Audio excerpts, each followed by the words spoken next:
Bonjour, je m'appelle Sophie et je suis l'initiatrice du projet Forêt urbaine à Moucron. Bonjour, je m'appelle Julie et j'ai rejoint Sophie dans le cadre du projet Forêt urbaine Yawaki. Alors ce projet, on va vous en dire un peu plus. C'est comment il a commencé.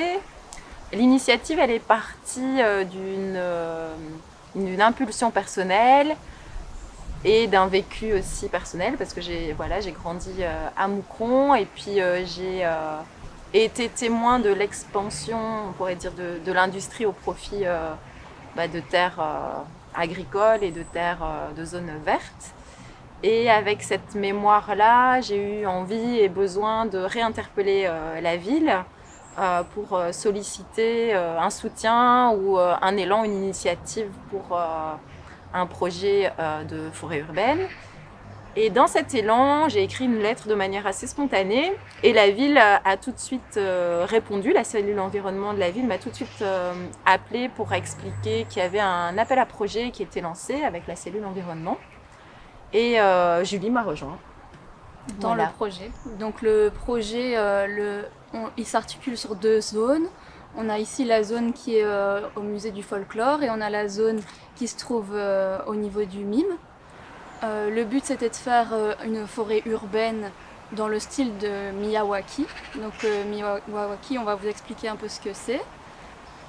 La méthode Miyawaki, c'est une méthode en fait qui propose de planter les arbres de manière assez serrée et dense, d'avoir une densité et une variété au niveau des arbres pour que la croissance des arbres soit stimulée.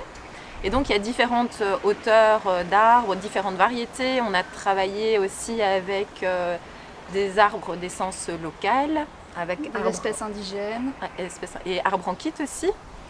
Qui est venu soutenir en tout cas la proposition. Par exemple ici, il y a eu 4 zones qui ont été installées. On a collaboré, enfin les enfants des écoles avoisinantes sont venus pour collaborer avec le projet.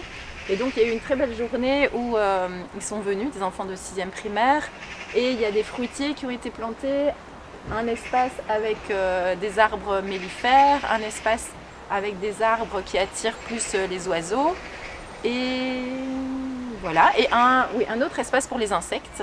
Alors voilà, ici c'est un petit peu emmêlé dans la végétation parce que le travail aussi il continue d'entretenir après cet espace et donc on va à nouveau solliciter les écoles, à nouveau solliciter les citoyens pour la suite. C'est ça. Au niveau du mime, par contre, c'était une dynamique différente. On était plutôt parti avec les citoyens et donc des citoyens nous ont rejoints, nous ont contactés suite à la page Facebook qu'on a mise en place. Et donc au niveau du mime, on a fait une sorte de cercle où on a planté des espèces aussi variées dans cette zone-là. Donc on retrouve les mêmes espèces que sur la zone du musée du folklore. Et on a aussi pris le parti d'ajouter une haie juste en face pour aussi encore une fois stimuler la biodiversité.